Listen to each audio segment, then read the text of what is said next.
معزز طلباء، السلام علیکم ورحمۃ اللہ وبرکاتہ۔ بسم اللہ الرحمن الرحیم۔ الحمد للہ رب العالمین، والصلاة والسلام علی محمد سید المرسلین وعلی آلہ واصحابہ اجمعین۔ اللہم افتح علینا حکمتک وانشر علینا رحمتک یا ذا الجلال والاکرام۔ معزز طلباء، ہمارے سامنے کتاب محتاج بیان نہیں کہ یہ کافیہ ہے۔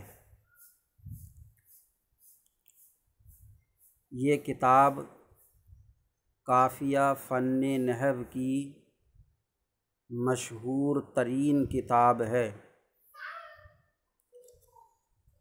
بہت ہی مختصر اور جامع کتاب ہے۔ یہ کتب نحو میں علماء کی معرکۃ الآراء کتاب ہے۔ اس کتاب کو پڑھانے کی ذمہ داری ہمارے مدارس اسلامیہ میں اکابرین علماء کو دی جاتی ہے۔ اکابرین علماء کو، جو قابلیت اور صلاحیت کے حامل ہوتے ہیں۔ میں کوئی اکابرین میں سے نہیں، بہت معمولی اور ناقص حقیر شخص ہوں۔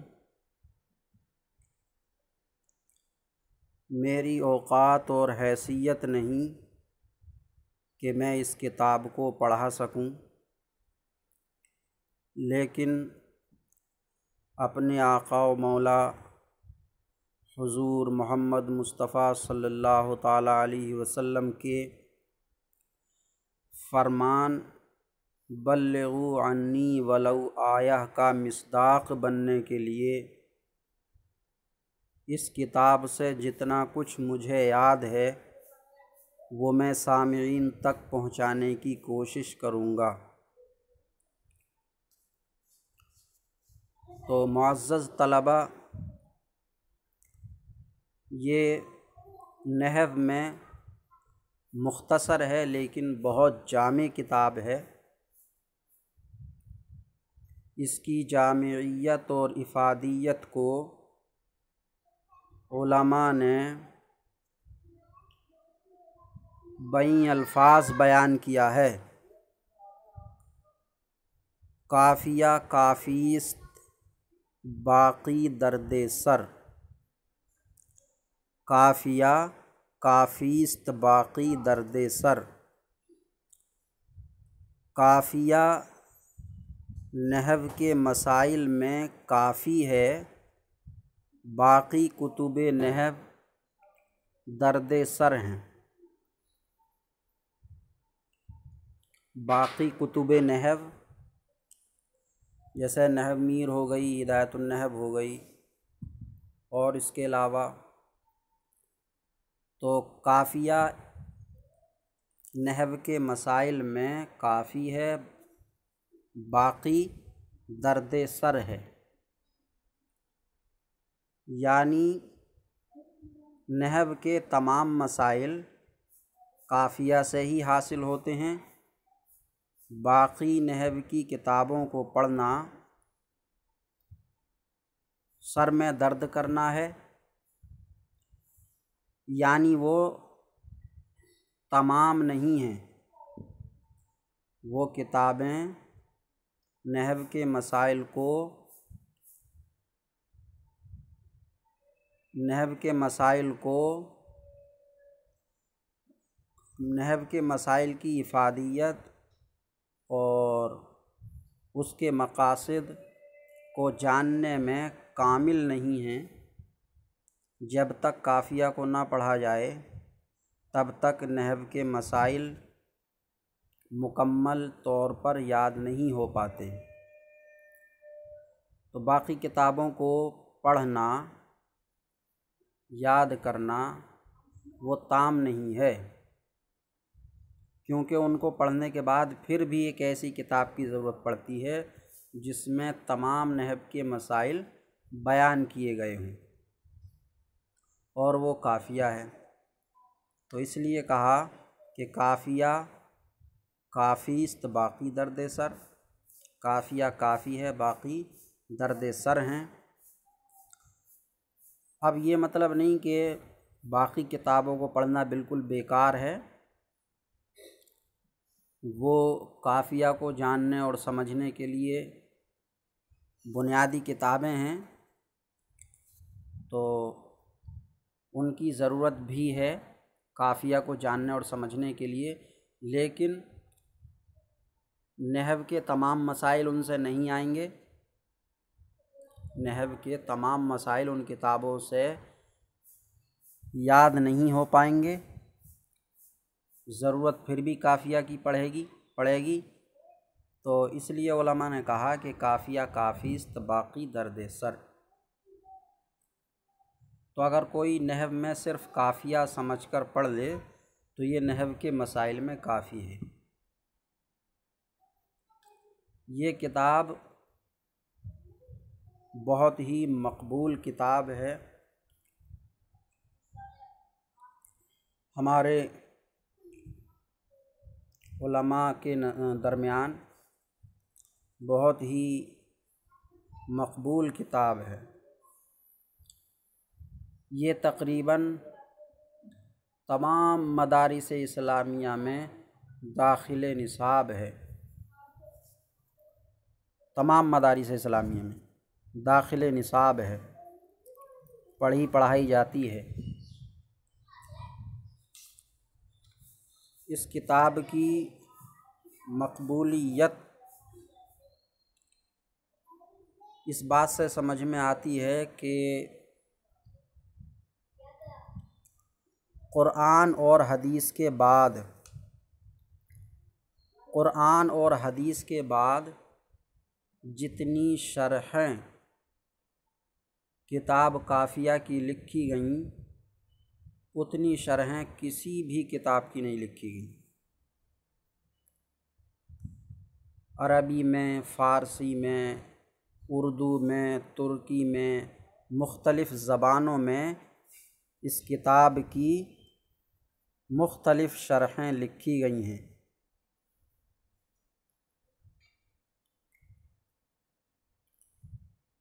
علماء نے شرحوں کی مقدار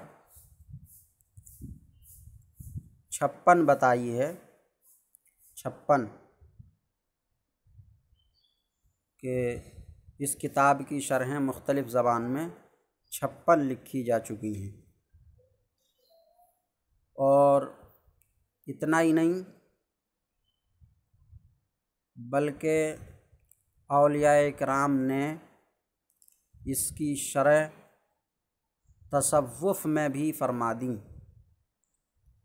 کتاب نحو کی ہے لیکن اولیاء کرام نے اس نحو کی کتاب سے تصوف کے نقطے نکالے، تصوف کی راہیں اجاگر کیں۔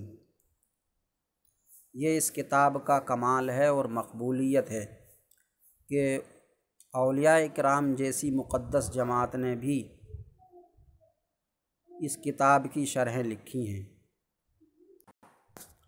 چنانچہ علامہ میر غلام علی صاحب آزاد نے تاریخ بلگرام میں تصوف میں لکھی گئی کافیہ کی 3 شرحوں کا ذکر فرمایا ہے۔ پہلی شرح فخر الاولیاء سیدنا مولانا میر عبد الواحد بلگرامی قدس سرہ السامی کی ہے، انہوں نے یہ شرح فارسی زبان میں تصنیف فرمائی ہے۔ دوسری شرح علامہ میر ابو البقاء قدس سرہ الاعلیٰ نے لکھی ہے اور یہ عربی زبان میں ہے۔ تیسری شرح ملا موہن بہاری علیہ رحمۃ اللہ الباری کی ہے، انہوں نے بھی یہ شرح فارسی زبان میں تصنیف فرمائی ہے۔ الحاصل تصوف میں قافیہ کی 3 شرحیں لکھی گئیں، 2 فارسی زبان میں اور 1 عربی زبان میں۔ باقی اس کے علاوہ عربی، فارسی اور اردو، ترکی میں اس کی 56 سے زائد شرحیں لکھی جا چکی ہیں۔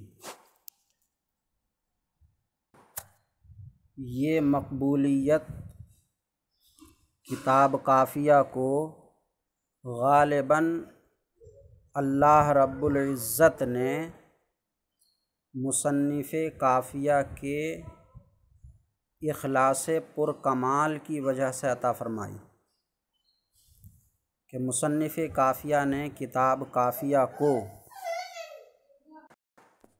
محض اللہ رب العزت کی خوشنودی کے لیے لکھا، اپنی ناموری، اپنی شہرت، اپنی قابلیت کا اظہار بالکل مقصد نہیں تھا، کیونکہ مصنف قافیہ نے نہ تو اپنے نام کو ظاہر فرمایا کہ اس کتاب کا مصنف کون ہے، اور نہ ہی کتاب قافیہ کا نام رکھا، اور نہ ہی کتاب قافیہ کے شروع میں خطبہ لکھا۔ انتہائی عاجزی اور انکساری کے ساتھ چھوٹا بن کر، اپنے آپ کو ظاہر نہ فرما کر، محض اللہ رب العزت کی خوشنودی کے لیے کتاب قافیہ کو لکھا۔ اور حدیث پاک ہے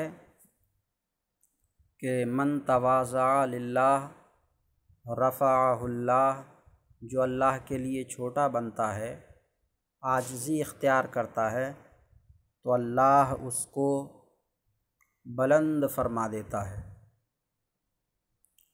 تو مصنف قافیہ نے اپنا نام، اپنی کتاب کا نام اور خطبہ صرف اللہ کی خوشنودی کے لیے نہیں لکھا، تو اللہ رب العزت نے ان کو، ان کی کتاب کو اتنی مقبولیت دی کہ آج تمام مدارس اسلامیہ میں داخل نصاب ہے۔ قرآن و حدیث سے زیادہ اس کی شرحیں لکھی جا چکی ہیں، حتیٰ کہ اولیاء کرام نے بھی علم تصوف میں اس کی شرحیں لکھ دیں۔ اس کتاب کے مصنف کا نام عثمان بن ابو بکر بن یونس ہے۔ عثمان بن ابو بکر بن یونس،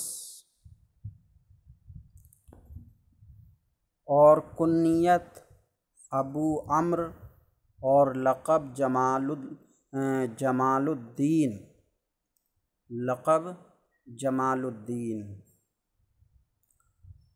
تو مصنف قافیہ کا اسم گرامی عثمان بن ابو بکر بن یونس، کنیت ابو عمرو، لقب جمال الدین، لیکن مشہور شیخ ابن حاجب سے ہیں۔ شیخ ابن حاجب، تو حاجب کا معنی دربان کے آتا ہے، دربان۔ تو آپ کے والد گرامی سلطان عز الدین کے حاجب یعنی دربان تھے، تو اس وجہ سے آپ کو ابن الحاجب، دربان کے بیٹے سے لوگ جاننے اور پہچاننے لگے، تو مشہور شیخ ابن حاجب کے نام سے ہیں۔ 570 ہجری میں قصبہ اسناس میں پیدا ہوئے، جو مملکت مصر میں واقع ہے، اسی لیے آپ کو مصری بھی کہتے ہیں، اور بمقام اسکندریہ 16 شوال 646 ہجری میں جمعرات کے روز وفات پائی۔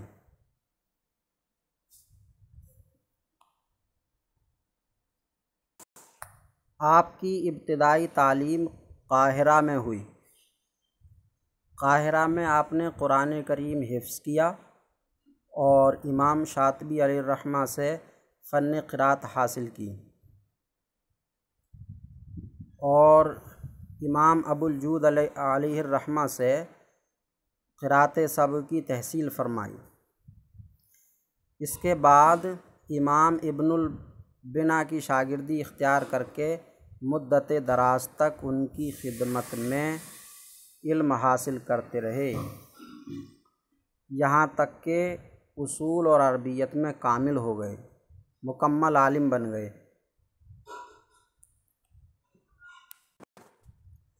آپ انتہائی ذہین و فطن تھے۔ آپ کی ذہانت اس واقعے سے پتہ لگتی ہے کہ ایک مرتبہ آپ کشتی میں سفر فرما رہے تھے۔ اس کشتی میں ایک صاحب اور ہمراہ تھے، سفر کر رہے تھے۔ ان کے ہاتھ میں ایک کتاب تھی، تو حضرت شیخ ابن حاجب نے ان سے وہ کتاب مطالعے کے لیے لے لی، شروع سے آخر تک مطالعہ فرما کر اس کتاب کو دریا میں ڈبو دیا۔ اس کتاب میں نامناسب باتیں تھیں، تبرہ تھا، اس وجہ سے آپ کو وہ کتاب پسند نہ آئی اور آپ نے دریا میں ڈبو دی۔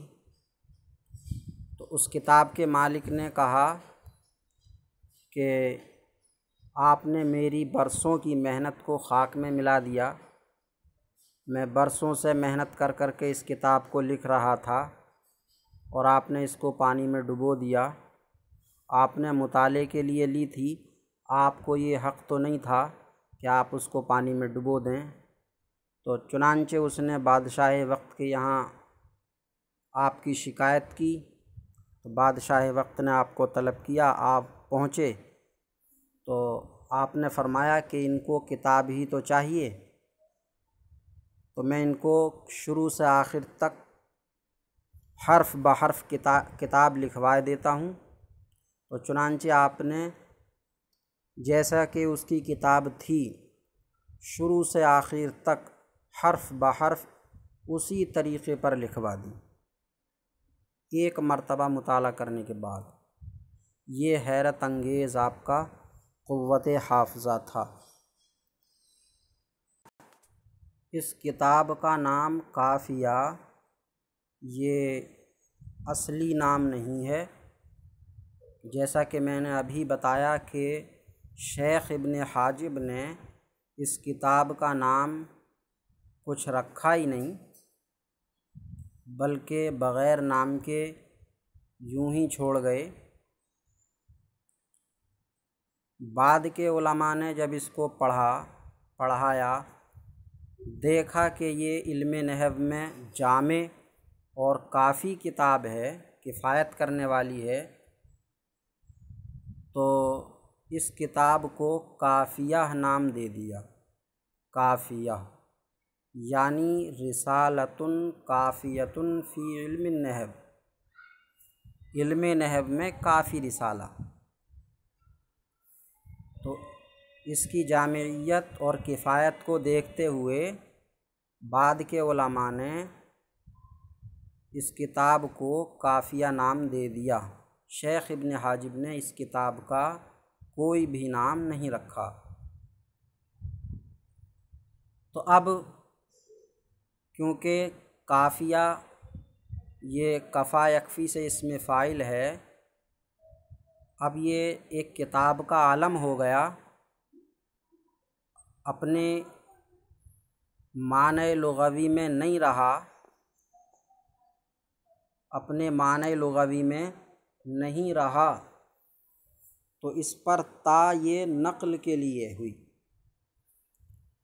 اس پر تا نقل کے لیے ہوئی، یعنی کافیہ نام معنی لغوی سے معنی علمی کی طرف نقل ہو گیا ہے، معنی علمی کی طرف نقل کر لیا گیا۔ قافیہ نام کو معنی لغوی وصفی سے معنی علمی کی طرف نقل کر لیا گیا اور اس کتاب کا نام قافیہ ہو گیا۔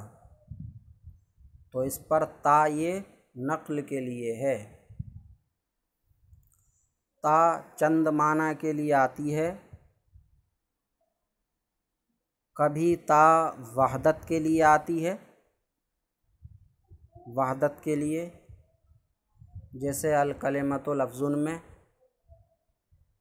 الکلمۃ لفظ میں تا وحدت کے لیے ہے، یعنی واحد بنانے کے لیے۔ تائے وحدت اکثر و بیشتر اسم جنس کے ساتھ آتی ہے۔ اسم جنس کیونکہ قلیل اور کثیر سب پر دلالت کرتا ہے، اس لیے اسم جنس کو خالص واحد بنانے کے لیے اس پر تائے وحدت لگاتے ہیں۔ جیسے تمر اسم جنس ہے اور تمرتن اس کا واحد ہو گیا، ایسے ہی شجر اسم جنس ہے، شجرتن اس کا واحد ہے۔ ورد گلاب کا پھول اسم جنس ہے اور وردتن اس کا واحد ہے۔ غرض کہ تائے وحدت اکثر و بیشتر اسم جنس پر واحد بنانے کے لیے آتی ہے۔ تا کبھی تانیث کے لیے بھی آتی ہے، جیسے ضاربتن، قائمتن، عالمتن وغیرہ، اور کبھی تذکیر یعنی اسم کو مذکر بنانے کے لیے بھی آتی ہے۔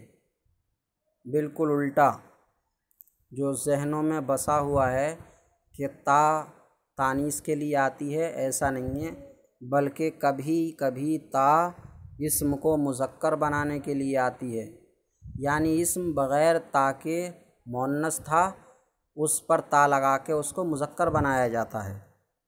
جیسے اسماء اعداد میں ثلاثہ سے عشرہ تک تا تذکیر کے لیے ہوتی ہے، مذکر کے لیے تا کے ساتھ آتا ہے، ثلاثۃ رجال، اربعۃ رجال، خمسۃ رجال، ستۃ رجال، سبعۃ رجال، ثمانیۃ رجال، تسعۃ رجال، عشرۃ رجال۔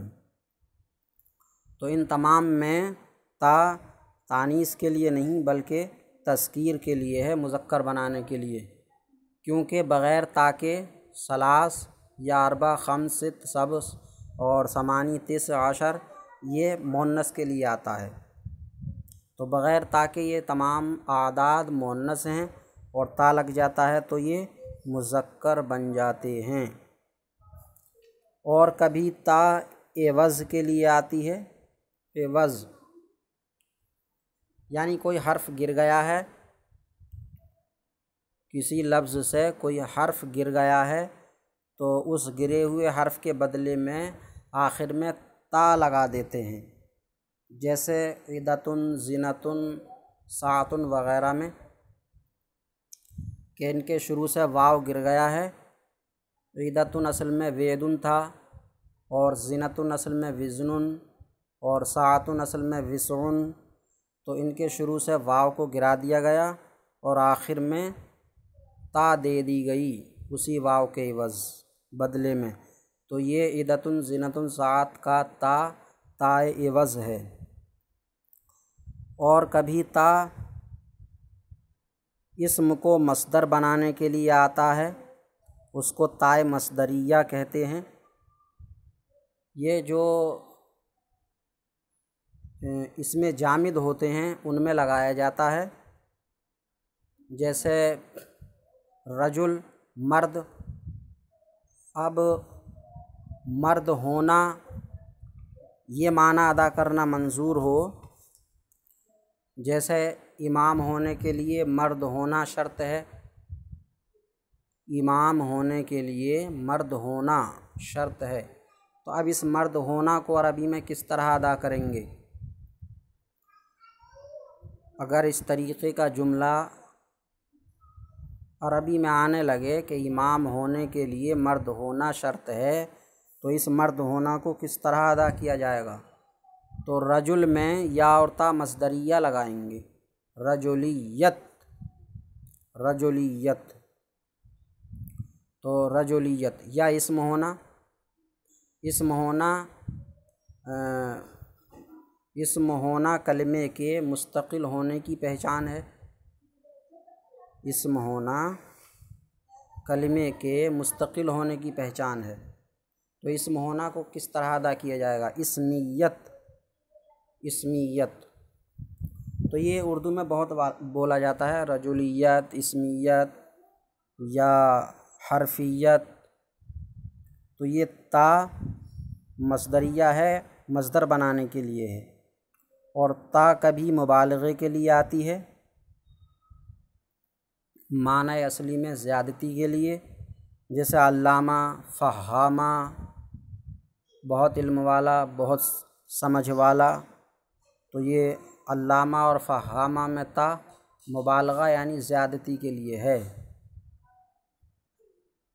اور کبھی تا نقل کے لیے آتی ہے، جیسا کہ اس کتاب کے نام کافیہ میں ہے کہ یہ معنی وصفی جو کفا یکفی کا ہے، کفایت کرنا سے معنی علمی کی طرف نقل کر لیا گیا ہے۔ یہ تا بتاتی ہے کہ یہ معنی وصفی سے معنی علمی کی طرف نقل کیا ہوا نام ہے۔ تو یہ تا کے چند معنی ہیں جو موقع اور محل کے حساب سے سمجھے جاتے ہیں۔ تو آج کی اس ویڈیو میں ہمارا اتنا ہی سبق ہے۔ اس میں ہم نے کتاب کافیہ کے جامع ہونے اور اس کی مقبولیت اور مصنف کے حالات اور ان کی قوت حافظہ اور کتاب کافیہ نام، کہ اس کتاب کا نام کافیہ کیسے رکھا گیا، کس نے رکھا، اور اس پر آئی ہوئی تا، اور اسی تا کے ضمن میں تا کے دوسرے معنی پڑھے۔ اللہ رب العزت سے دعا ہے کہ سبق کو سمجھنے اور یاد کرنے کی توفیق عطا فرمائے۔ السلام علیکم ورحمۃ اللہ وبرکاتہ۔